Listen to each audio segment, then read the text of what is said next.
Hello physios, welcome back to the series of Gujarat physiotherapy exam preparation में। और आज के वीडियो में अपन करने वाले हैं 20 इंपॉर्टेंट एमसीक्यू जो कि रहेंगे हमारे फिजियोथेरेपी सिलेबस से। अगर इससे पहले आपने पिछली दो वीडियो नहीं देखी है जिसका लिंक मैं आपको डिस्क्रिप्शन में दे दूंगा तो वो जाके जरूर देख लें, वो भी बहुत इंपॉर्टेंट वीडियो थी। चलिए वीडियो को शुरू करते बिना किसी डिले के पहले क्वेश्चन से। पहला क्वेश्चन कह रहा है active shortening of A muscles is called. जो मसल्स की एक्टिव शॉर्टनिंग होती है उसको अपन क्या कहते हैं? इसेंट्रिक कॉन्ट्रैक्शन, आइसोमेट्रिक कॉन्ट्रैक्शन या कंसेंट्रिक कॉन्ट्रैक्शन या फिर आइसोकाइनेटिक कॉन्ट्रैक्शन। तो आपको पता होगा जो किसी भी मसल्स की अगर इसेंट्रिक और कंसेंट्रिक दो टाइप के कॉन्ट्रैक्शन होते हैं। अगर अपन को बोल रहा है एक्टिव शॉर्टनिंग, अगर शॉर्टनिंग में जा रही है तो इसको अपन बोलते हैं कंसेंट्रिक कॉन्ट्रैक्शन। ऑप्शन सी यहाँ पे इसका राइट हो जाएगा। नेक्स्ट क्वेश्चन है all are primary muscles of the respiration except. All are primary muscles of respiration, intercostal muscles, diaphragm बिल्कुल, स्केलनी और पेक्टोरलिस मेजर। आपको पता होगा ए से लेके जो सी तक के ऑप्शन है ये हमारी प्राइमरी मसल्स हैं, लेकिन जो पेक्टोरलिस मेजर है वो एक एक्सेसरी मसल्स होती है अपनी रेस्पिरेशन की। अगर इनमें से भी अगर आपको पूछा जाए सबसे ज़्यादा या प्राइमरी से प्राइमरी कौन सी होगी तो वो डायफ्राम मसल्स होगी। लेकिन यहाँ पे तीनों अगर ऑप्शन में है तो ये तीनों अगर प्राइमरी है और पेक्टोरलिस मेजर यहाँ पे एक्सेसरी मसल्स होती है। नेक्स्ट क्वेश्चन है angle of inclination in the femur. तो फीमर में एंगल ऑफ इंक्लिनेशन कितना होता है? तो अगर आपसे पूछा जाए एंगल ऑफ इंक्लिनेशन की रेंज तो वो होती है अपनी 100 से लेके 130 डिग्री। अगर इसकी नॉर्मल रेंज पूछी जाए तो वो होती है अपनी 125। ऑप्शन बी यहाँ पे इसका राइट हो जाएगा। नेक्स्ट क्वेश्चन है विच इज ट्रू अबाउट जेन्यू वेलगम। ये कह रहा है कि कौन सा ट्रू है जेन्यू वेलगम के बारे में। जेन्यू वेलगम क्या होती है? इस टाइप से अगर आपको देखे तो ये कंडीशन होती है अपनी नीज में। ऑल्सो नोन एज नोकनी, बिल्कुल बोलते हैं। Medial tibio femoral angle is less than 180 degree, नहीं। ऑल्सो नोन एज बोनी, बो लेग नहीं बोलते इनको, बो लेग बोलते हैं अपन जेन्यू वेरम को। ऑल ऑफ द अबव तो ये तो होगा नहीं, वो नहीं, ये भी नहीं होगा, मीडियल ये भी नहीं होगा। तो इसका जो राइट आंसर हो जाएगा ऑप्शन ए इसका राइट हो जाएगा। नेक्स्ट क्वेश्चन है question number 5। Which of the following are type of power grip. अगर पावर ग्रिप की अगर अपन बात करें ग्रिप की तो इनमें से पावर ग्रिप कौन सी है? क्या pad to pad, pad to tip या हुक ग्रिप या ऑल ऑफ दी अबव। आपको पता होगा जो पेड टू पेड और पेड टू टिप है ये पावर ग्रिप नहीं है, ये वीक ग्रिप होती है। लेकिन जो हुक ग्रिप होती है कुछ इस टाइप से होती है हुक ग्रिप, ये अपनी पावर ग्रिप का अंडर में आती है। ऑप्शन सी इसका राइट हो जाएगा। नेक्स्ट क्वेश्चन है tension developed in parallel elastic component of the muscles is known as. जो टेंशन डेवलप हो रही है parallel elastic component of the muscles तो इसको अपन क्या बोलते हैं? इसको बोलते हैं अपन ऑप्शन बी, यहाँ पे इसका राइट हो जाएगा, पैसिव टेंशन। नेक्स्ट क्वेश्चन है during the mid stance hip is 8 degree of flexion. ये कह रहे हैं कि जो मिड स्टांस की पोजीशन होती है उसमें हिप की पोजीशन कितनी होती है? तो जो हिप होता है अपना वो होता है 0 डिग्री फ्लेक्शन या नॉर्मल रेंज इसको बोलते हैं, न्यूट्रल पोजीशन में होता है। The kinematic relationship between lumbar spine, कहाँ के lumbar spine and hip joint during sagittal plane. ये सजाइटल प्लेन की बात कर रहा है अपनी लंबर स्पाइन और हिप के बीच में, तो इसको अपन बोलते हैं लंबोपेल्विक रिदम। ऑप्शन ए यहाँ पे इसका राइट हो जाएगा, लंबोपेल्विक रिदम। नेक्स्ट क्वेश्चन है force is equals to mass into acceleration. ये आपको याद आता होगा 12th NCERT physics, 11th 12th physics की अगर बात करें, न्यूटन्स लॉ और जो हमारे फिजियोथेरेपी में इलेक्ट्रोथेरेपी में भी अप्लाई होते हैं। तो force is equals to mass into acceleration Newton's का कौन सा लॉ है? Second law of motion. Next question है ankle joint is also known as, ankle joint is also known as, इसको अपन बोलते हैं टेलोक्रूरल जॉइंट।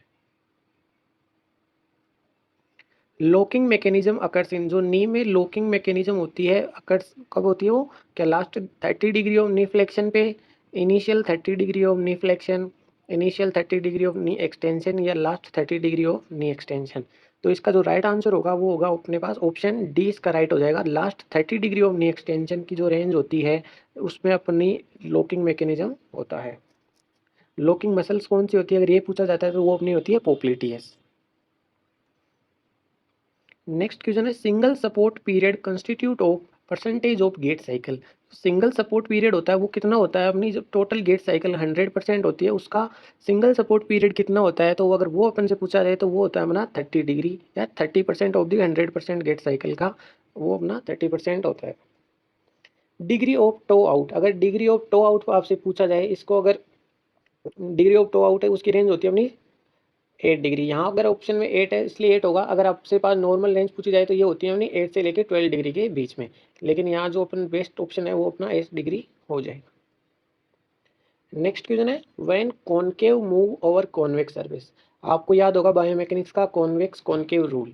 इसके अकॉर्डिंग जब अगर कोई भी कॉनकेव सरफेस अगर मूव कर रही है कॉन्वेक्स के ऊपर, तो जो स्लाइडिंग और ग्लाइडिंग होगी वो सेम डायरेक्शन में होगी। लेकिन अगर अपन बात करें कॉन्वेक्स सरफेस की जो कि मूव करेगी कॉनकेव के ऊपर, तो जो रोलिंग या जिसे स्लाइडिंग एंड ग्लाइडिंग होगी वो अपोजिट डायरेक्शन में होगी। और ये रूल अपना लागू होता है जितना भी बॉल एंड शॉकेट टाइप के जॉइंट होते हैं जिनमें एक जॉइंट की सरफेस कॉन्वेक्स होती है और एक जॉइंट की सरफेस अपनी कॉनकेव होती है, वहाँ पे कॉन्वेक्स कॉनकेव रूल अप्लाई होता है जो कहता है कि when concave surface move over the convex. कुछ इस टाइप से अगर अपन देखें, अगर ये अपनी कॉनकेव है, कॉन्वेक्स है और ये अपनी कुछ इस तरह से, हाँ ये अपन मान सकते हो फीमर का पार्ट मान सकते हो, यहाँ पे कुछ ठीक नहीं बना। तो अगर कॉन्वेक्स अगर मूव करेगा तो जो रोलिंग होगी वो होगी एंटीरियर बोल दो, और जो स्लाइडिंग होगी वो होगी पोस्टीरियर। तो ये मूवमेंट, लेकिन अगर अपना कौन सा पार्ट मूव कर रहा है, अगर अपना मूव कर रहा है कॉनकेव, ये वाली अगर टीबी अगर मूव कर रही है उसके ऊपर कॉन्वेक्स के ऊपर, तो जो स्लाइडिंग और ग्लाइडिंग होगी वो दोनों सेम डायरेक्शन में होगी।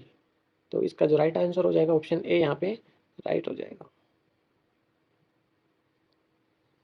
नेक्स्ट क्वेश्चन है physiological valgus of the knee.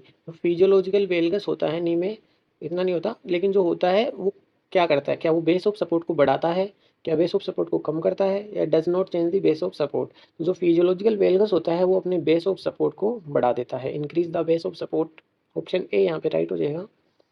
Piston movement in the chest is done by. जो नी चेस्ट का पिस्टन मूवमेंट होता है वो कौन सी मतलब रिब्स करती हैं, डायफ्राम करता है या स्टर्नम में होता है। तो जो डायफ्राम का मूवमेंट होता है वो अपना पिस्टन मूवमेंट अपन उसको बोलते हैं। ऑप्शन सी यहाँ पे इसका राइट हो जाएगा।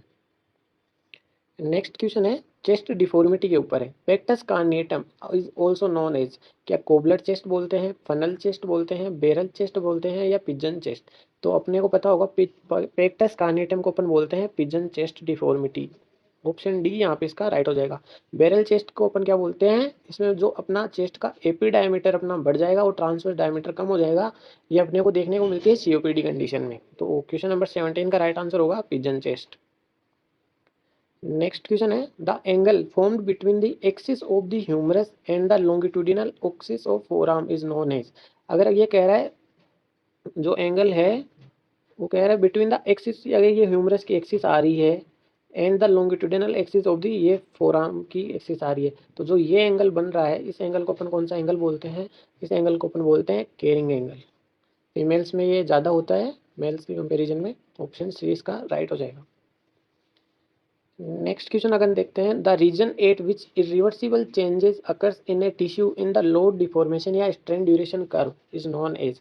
कौन सा रीजन पूछ रहा है, एक टिश्यू विच इरिवर्सिबल चेंजेस, मतलब उसमें ऐसे चेंज हो गए कि वो वापस रिवर्सिबल नहीं हो गए, तो इसको अपन कौन सा रीजन बोलते हैं। ये देखो ऐसा कुछ होता है, यहाँ से रीजन होता है, फिर ये और ये, इसको अपन टो रीजन बोलते हैं। फिर ये इलास्टिक रीजन आता है और ये अपना प्लास्टिक रीजन, तो इसको अपन बोलते हैं ऑप्शन बी प्लास्टिक रीजन।